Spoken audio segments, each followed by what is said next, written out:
Alright, so yesterday ended up being a big news day for DC fans. It wasn't so much one piece of news that was like this mind-blowing thing, but it was a lot of little news that ended up making it a big news day. The biggest news for me was the Aquaman poster, honestly. That's the thing I got most excited about yesterday, and I didn't get a chance to talk about it, but I'm going to talk about it now. I fucking love this poster. This is going on my wall. You know, I'm going to get the Wonder Woman kneeling on the beach, and then I'm going to put this Aquaman poster right next to it. So that's what I'm going to do. I think it looks fucking amazing. There was some idiot on Twitter complaining about the killer whales or something. Oh, it was stupid. But I'm definitely putting this on my wall. I love the look of the movie. And I really love the center of the poster, you know, where it has this, like, ripple effect, like it's his sonic telepathy that's, like, going through the water. That's what it looks like, because it's right at his head. I think that's awesome, and I'm pretty sure that's a detail James Wong put in there. And I'm pretty sure we're going to see his telepathy in the movie at some point. But yeah, very cool poster. It looks like an Aquaman cover from a book, you know. And we also got a huge news dump on that movie, too. Like, a lot of information about it, 50 things to know and stuff like that. Chris Wong went over it. I think Film Junkee went over it too. But I clicked off their videos because I really don't want to know much more, because I already knew a lot of it, right? We already knew that this was going to be inspired by The Trench and Throne of Atlantis. We already knew that this movie was going to be inspired by those stories. And the movie's going to have flashbacks to Arthur as a kid, so I really didn't want to learn much more about it. You know, I'm good. You know, I'm going to see the movie. I don't need to know any details, anything more, you know. I know Mira has water bending abilities. I'm aware of the Seven Kingdoms, you know. I don't need to know this information. I mean, if you really want to know what the Aquaman movie is going to be, I would suggest reading Jeff Johns' Aquaman run in the New 52. Read The Trench, and then read Throne of Atlantis. And you'll have a good idea of what this story is going to be about. But yeah, I went ahead and clicked off their videos because I don't want to be spoiled on that stuff. You know, I just want to see the trailer, and I want to see the movie. I'm most excited for the trailer to hear what the score is going to be, what the actual music of the movie is going to sound like. It might not be in the first trailer, but I'm hoping we get some taste of the theme, the Aquaman theme. I'm hoping we get something, because I'm really pumped for this movie. The posters got me hyped. James Wong keeps owning people too. Like, I think somebody asked, why is he wearing leather jeans underwater? And he's like, because it's Jason fucking Momoa. That's why. I love that. I thought that was great. And there were seriously people asking, why isn't Aquaman wet? It's like they don't realize that when you're underwater, you don't look wet. You know, like, it was so ridiculous. And even comicbook.com, you know, the trusted site of comicbook.com. The one site we're all trusting right now when it comes to Zack Snyder news. But they wrote an article titled, James Wan Explains Why Aquaman Isn't Wet, or something like that. And this is the same site that ran that story that Zack Snyder's representative said he was not going to be at Comic-Con. It's the same site. So they're just clickbait, you know, they're just looking for any little bit of news. And I'll get to the Zack Snyder stuff near the end of this video, but... And this also relating to Aquaman just dropped. And it's a magazine cover, and it looks like we got our first look at Orm in this fucking helmet. And it looks so comic accurate, man. This movie's gonna be so good. And you also see Black Manta's helmet in the background. God damn. This looks too good to be true. I cannot believe they just dropped this. This might be getting me more excited than the actual Aquaman poster, now that I think about it. But I really like that Aquaman poster. But this fucking magazine cover, Orm's helmet is just so spot on. And Black Manta looks spot on. Everything looks spot on. Can't wait to see this movie. It looks almost too good to be true. Almost like it's fan-made. But moving on, there is some Shazam stuff. One official look, Freddie Freeman touching the bolt on his chest. Looks awesome. I can't wait to see this movie. Everything just looks good coming from it. And you also got the Entertainment Weekly cover of Shazam. And he's blowing a bubble. He's on his phone. He looks like a kid. It's great. The big of superhero movies, and I can't wait for it. I'm really digging the Freddie Freeman touching the bolt on the chest. I really think that's a cool little detail. It's very reminiscent of Man of Steel, Batman vs. Superman, where Lois touches the S on Superman's chest. Very reminiscent of that. So can't wait to see more of this film. But moving on to some other DC news. We got a supposed lineup for the Birds of Prey movie. No official casting other than Margot Robbie as Harley Quinn. And this lineup isn't official. Warner Brothers hasn't said this is what it is. There has been nobody working on the film that said this is what it is. But supposedly, the lineup for Birds of Prey is going to be Black Canary, Huntress, Cassandra Cain, and Renee Montoya. Now, I think it's kind of interesting how you put 3 Bat family members in Birds of Prey. Renee Montoya, she works for GCPD, so I'm just going to count her as a Bat family member, even though she's technically not a Bat family member. She just comes from Gotham, right? And Huntress also works around Gotham. Cassandra Cain is a Batgirl. She's not my favorite Batgirl. Barbara Gordon is easily my favorite Batgirl. And I think it's kind of a missed opportunity not to do a Barbara Gordon Batgirl. Because really, who really likes Cassandra Cain more than Barbara Gordon? I don't know. And it's interesting how it says Cassandra Cain in that Batgirl. It makes me think that Batgirl is not going to be in the movie. We're just going to see Cassandra Cain before she becomes Batgirl and stuff. But Black Canary is an obvious one that should have been there anyway. And hopefully they do better than the Arrow TV show, right? Because she sucked on that TV show. And now she's going to have a chance to actually have a good version of the character. And it also opens up the Green Arrow character to come on to the movies, And that's what I'm extra excited about, because now we have a chance to get a Green Arrow movie that's actually comic accurate to Green Arrow, The cocky, playful Green Arrow that is completely missing from the TV show for some reason. Even though that type of character is like tailor-made for a CW show, they decided to not do that version of Green Arrow, the Green Arrow everybody loves. But yeah, kind of getting off track though. Black Canary, definitely interested to see how they do that. Huntress, I was hoping for Huntress to be in the movie too, so I'm hoping this is accurate, I want Huntress to be in there, because she's a cool character. And we only saw her on the Arrow TV show a couple times, I think, right? So it'll be cool to see her. But Cassandra Cain over Barbara Gordon. It makes me think that Barbara Gordon is already Oracle. She's already handicapped. And Cassandra Cain's about to take the Batgirl persona, right? She hasn't become Batgirl yet. She's about to become Batgirl. And that's probably partly what this movie's going to be about. Maybe. I don't know. We can only guess on what this movie's going to be. I assume Harley is going to be one of the villains. I assume there's going to be many more villains.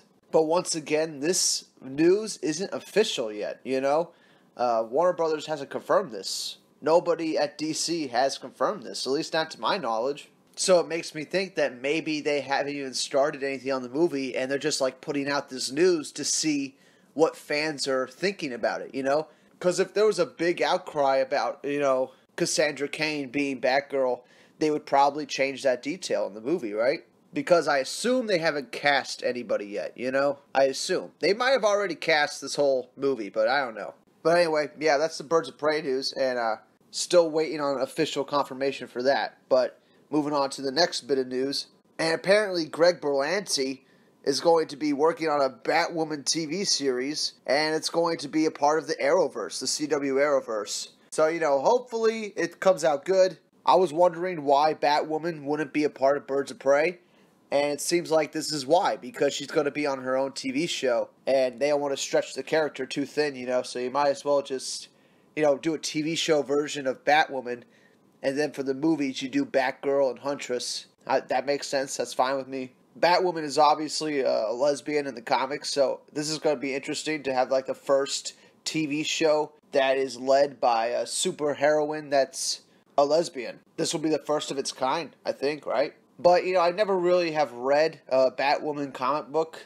Every time I read her in the comic books, she doesn't seem that interesting, honestly. She kind of seems a little boring. But who knows? Maybe they're going to totally blow everybody away with the show. To me, the character's like a blank canvas. You could do anything you want with the character. So I'm excited to see the show. We'll see what they do. But now that we got most of the news out of the way, let's talk about Zack Snyder. Alright, so yesterday, apparently comicbook.com contacted his representatives, and they said he was not going to be at San Diego Comic-Con. Because, if it was a surprise, they would definitely tell comicbook.com, right? So right there, I wouldn't take anything they say seriously. At least comicbook.com. And from the looks of it, it seemed like a lot of people were starting to give up too on the Snyder Cut when they heard that Zack Snyder wasn't going to be at Comic-Con. But of course, if you've been listening to this, I mean, we've already suspected that he might not be there. And we were all amazed that he's actually in San Diego the week of San Diego Comic-Con. You know, he could have took his vacation 2 weeks ago, you know? Why he decide to take a vacation this week? It's just too much of a coincidence, you know? And of course, Film Junkee has a source that he doesn't want to name. He doesn't want to give any details about.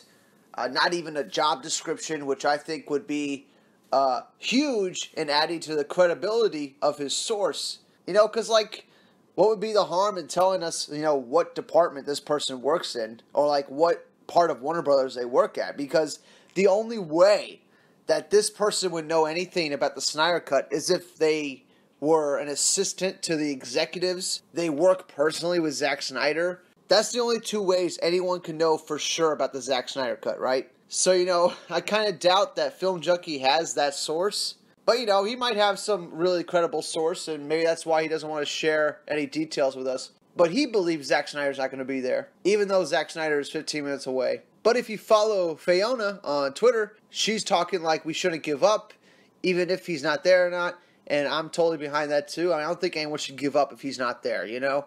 If we get no information about the Snyder Cut on Comic-Con, nobody should give up, you know? That's exactly what they want us to do.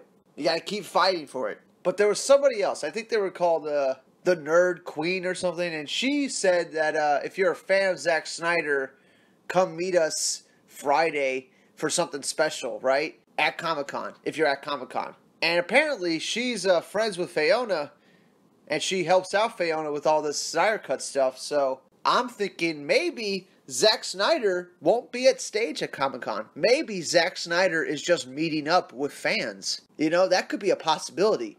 He literally could just show up at Comic-Con outside the venue and just talk to fans. That's it. That's all he would have to do. He wouldn't even have to go into the convention center. He could just, like, talk to them outside and shit like that. That could be a possibility. Because we all know the Snyder Cut is real. We've known that for several months. And if we just had Zack Snyder just tell us to, you know, hang in there and to keep fighting, because if we do, we will get the Snyder Cut released, you know. If he just said something along those lines, you know, give us some, like, actual encouragement. Talk to some fans directly at Comic-Con. It would go a long way, man. It would really help out the movement a whole lot. And, you know, if you're planning on giving up and you're like, I'm tired of listening to this fucking lantern fuck, just follow Jay Oliva on Twitter, you know? Let him give you some hope, because, you know, he doesn't know for sure if it's going to happen or not, but he's 100% behind the movement. And I just want to read a tweet that he made, because I think it's actually a little encouraging, right? So here it is. I don't see how the movement would be in disarray like it was yesterday, right? The cut exists, plain and simple. Whether news comes out this week isn't going to change that. The movie that Zack intended for us is out there. Nothing worthwhile is easy. You gotta stay positive and support each other. And that's exactly what we should do, you know, just stay positive. If it's not there, it's not there. It just means we're gonna have to get a little bit more serious about this, right? We're gonna have to start writing actual letters to Warner Brothers, like the comic movie marks suggested.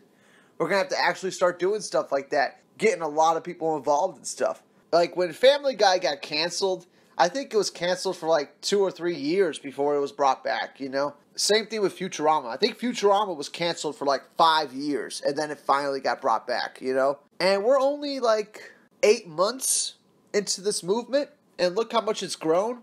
So, you know, I don't think anyone should give up on it. Common sense tells us that Zack Snyder's going to be at Comic-Con because he's literally 15 minutes away. And out of all the time to actually be in San Diego, he chooses the week of San Diego Comic-Con. You know, out of any other time. It's too coincidental. And I've got a gut feeling about this, you know? Like, I really feel like something's going to happen relating to the Snyder Cut at Comic-Con. And if you're like, well, it's just your gut feeling, it doesn't really mean much. Well, you know, I'm going to put a little clip here from about, I don't know, the summer of last year when we first got the news that Danny Elfman was going to be the composer of Justice League. And I want you to hear what my gut feeling was when I first heard that news. all those months ago. So I'll go ahead and play it now. Here it is. I have to be honest as I can right now, because that's the only reason I'm doing these videos, is because I gotta say what's on my mind, and I have to be completely honest and frank. I don't like Danny Elfman. His last good theme was Spider-Man, and I can't even remember the Spider-Man theme, right? His best theme ever was Batman, and that was over 20 years ago. And, you know, he did Age of Ultron. He did the score for that. I don't remember a single piece of music from that movie, and that scares the hell out of me. That was the thing that DCEU had over Marvel, right? Is that all the movies had good soundtracks. Even Suicide Squad had a good soundtrack. Man of Steel, beautiful music. Batman vs Superman, beautiful music. And what I feel like they're going to do is they're going to make music that is subpar and just good enough. But God, I'm just fucking worried, man. Now, my gut feeling was pretty accurate back then. And I was a huge Snyder fanboy, and it still didn't blind me to the actual reality that Justice League was about to be a complete Frankenstein mess, right? Like, that was my gut feeling when I heard Danny Elfman was the composer. I just felt it was a bad thing, and it turned out to be bad. And right now, I'm having a gut feeling, same exact gut feeling I had back then, that the Snyder Cut will get some kind of recognition on Comic-Con or this week at some point. And the Wall Street Journal is just the beginning of it, you know? We're going to get some kind of details in that Wall Street Journal article, and then something else is going to happen. I don't know what else is going to happen, but something's going to happen. We're going to get even more details about the Snyder Cut. But of course, we just got to be patient. And, but anyway, that's it for now.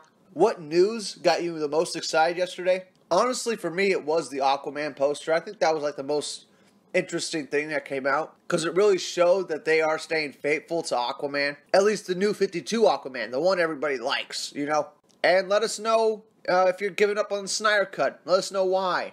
Obviously, I think if Snyder's at Comic-Con or not at Comic-Con, it doesn't matter, you know?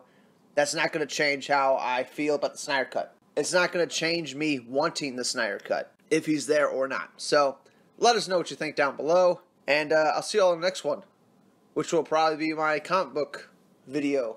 Still got to set up that shit, but, you know, it's going to come together. I'm going to figure it out. But that's it for now. See you all in the next one. Bye.